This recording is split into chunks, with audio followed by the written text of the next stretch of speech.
Today we will be making some potato soup.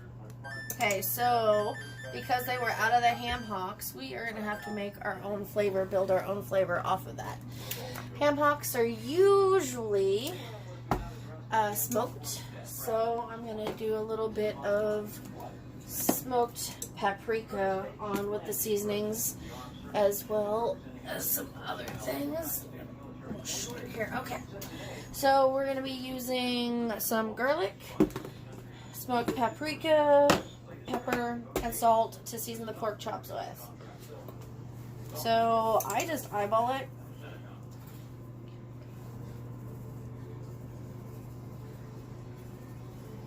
Okay, I'm going to put some pepper on there now. You want it to be coated nice and evenly, and that way every little bit has flavor on there. No escape. And just watch how the seasoning lays on the meat.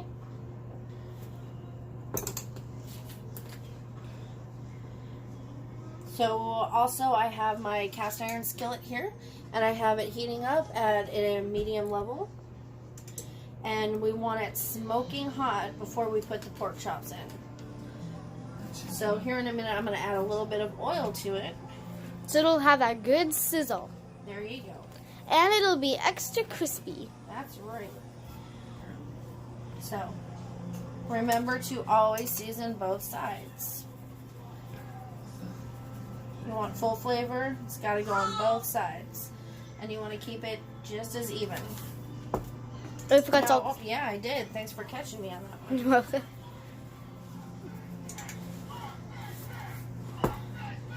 And now with pork, before I put it in, I will salt it one more time because pork, in my opinion, is a rather bland meat and always needs salt. So yeah, you coat it once with the salt that you're going to use. You let it sit. You let it soak into the meat. Lots of times it's best if you will do this with pork chops about 2 to 3 hours before you cook them. Now you can do it right beforehand and you can get almost the same amount of penetration, but that's when you want to double salt. If you season it like this and you let them sit for 4 to 5 hours, then you don't have to do the double salt. So we're going to let the pan heat up here, and we're going to get these going in just a minute. Oh, okay. Okay, so we're going to add a little bit of olive oil for heating. Oh, it restarted, Mom. It's okay. Get a little olive oil, just enough to cover the bottom of the pan. And then we're going to wait for it to get nice and smoking here. Need a good set of tongs. You keep that on that skillet there. Watch it for me. Tell me when you think it starts to smoke, AJ. Mm-hmm.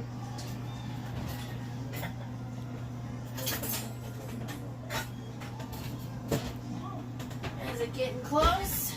Nope. Can't smell it yet, huh? Mm-hmm. It's almost there. So I'm going to go ahead and we'll flip these one more time. Because like I said, with pork chops, if you don't have a chance to let them rest, and today They I rushed, won't taste as good. yeah, they won't taste as good. So you need to add a couple more salt after you add your seasonings. The seasonings are, I forgot the red one, pepper, salt, black pepper, paprika, and garlic powder. Yep, there you go. Alright, so I can't remember. I believe I double seasoned both sides, but you know what? For me, pork is never salty enough, and I'll just put less in the soup. Always cook pork 100% all the way through. You want this nice and crispy sound. on the outside. And you want to hear this sound. And you want to see it sizzling. It could have been a little bit hotter. And you want to move the meat around as little as possible once you get it in there until it's time to flip it. So we're going to let that sit on that heat for about 10 minutes. I'm going to turn the heat up now to 6.5. And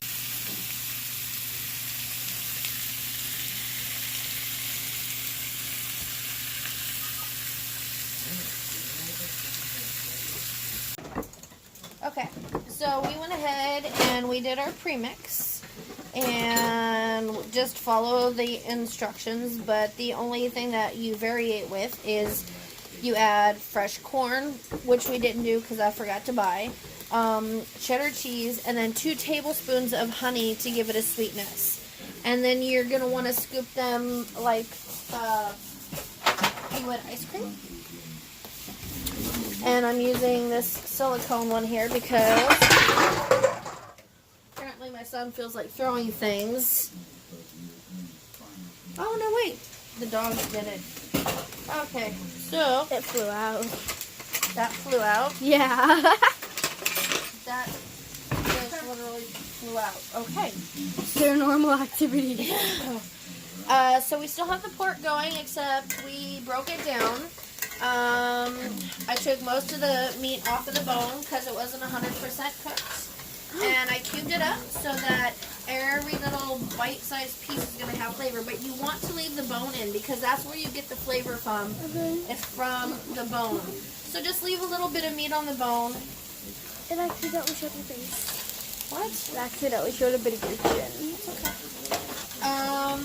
And so now, while that's doing that, we got the oven preheated to 425 Yep. for these babies. Get it? And it's still flashing. And then we get a little scoop right there. Get that down in there. Can I scoop it? Get a little scoop right down in there. I'll let you do a couple, yeah. Okay, yay. Scoop. Get that going. It looks like we're making ice cream cakes. That's kind of what it is a little bit, yeah. So you go ahead, get on over there and get to scooping. Just, yeah. And then just hit the, there you go.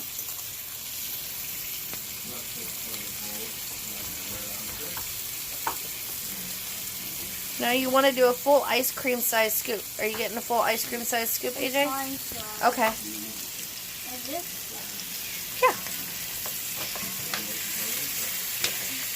And if some falls on the other one, it's no big deal. Stop. So this is like too much. Okay. So you would go to take, just pick a little bit out here, pick a little bit out there, and add it to the smaller ones. Yeah. It's not coming out. Yeah, well, that's because it's getting kind of sticky. Okay. Are you using the push button? Yeah.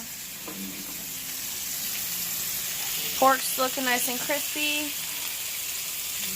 That's beautiful. You can show it on my face if you want. My cute daughter learning how to make corn muffins.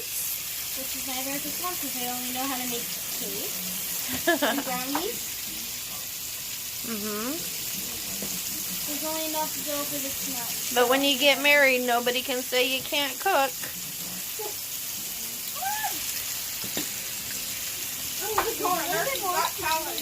More? Is there enough for one more? Just a little bit.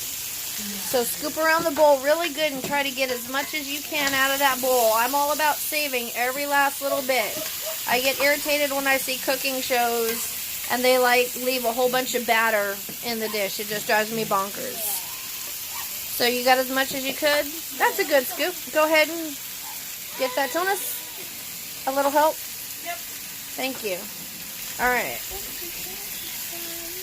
There you go. You just kind of got to encourage it with your fingers sometimes. You still got to get a little bit dirty. See?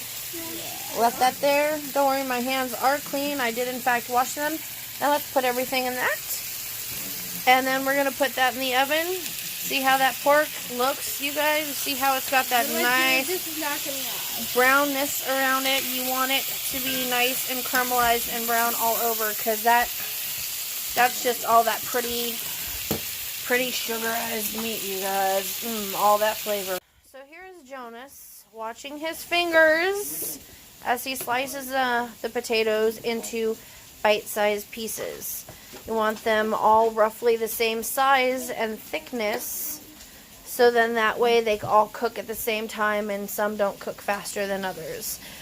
While you're waiting and the potatoes have been peeled, you want to keep them sitting in some water to keep them from oxidizing. You don't want them turning that icky brown color. I mean, it doesn't take away from the flavor, but it makes your soup brown, and nobody wants brown. Now here's the part where I tell him that he should start switching out the ones that he's sliced for the big ones. Sorry. Okay, so we've got it at a good boil now. The potatoes are fork tender. I did have to pull a lot of the bones out to make some room. We're going to add a little bit more seasoning. I'm going to add a little bit more garlic here, just for the flavoring, okay? And I'm going to do a quick, let me give this a quick stir here. You know, and these potatoes, if they get to the point to where they're mashing up, that's fine because it actually kind of helps add to the texture of the soup. Yes, it does. You kind of just want to, you don't want to mash them like mashed potatoes, but you want them to be breaking apart. So Yes. I'm going to do a quick flavor taste here. It does need a little bit more salt, but not much. Okay, so I'm going to actually use my smasher here, and I'm going to hit some potatoes. I'm going to smash them a little bit.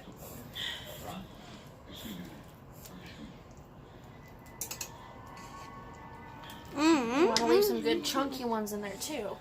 But now here comes the good stuff. Jonas, I want you to please get me the milk and the buttermilk. Okay. So we're going to keep that on there. Jonas is going to go get me the milk and the buttermilk.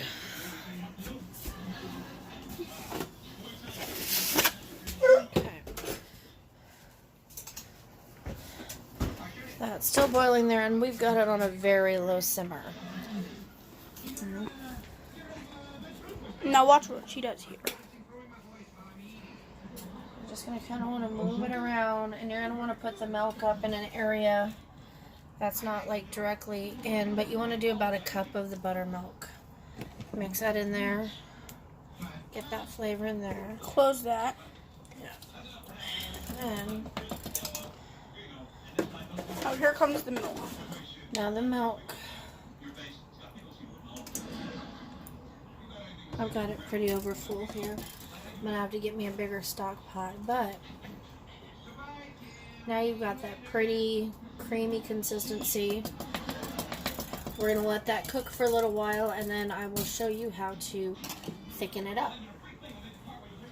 Okay, so in order to thicken it, we're going to have to add a little water. It's got to be cold water with cornstarch. I usually eyeball it. Take it, give it a good whisk.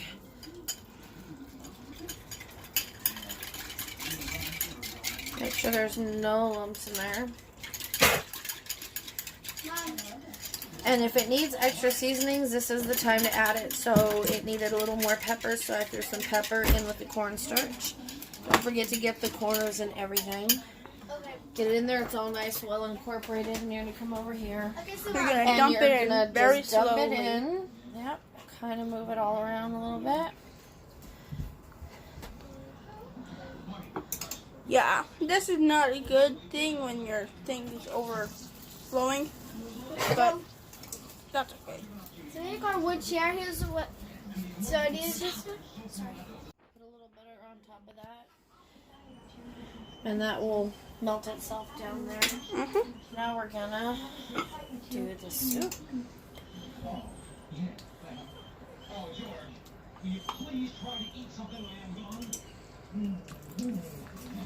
And voila. Sort of, kind of, maybe. Because then there's the next best part of it. The cheese.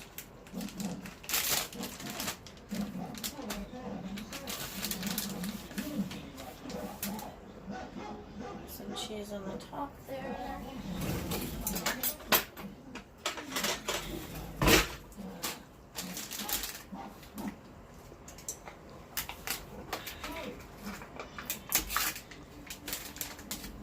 And then do a dollop of daisy. The cheese is just slacking over there.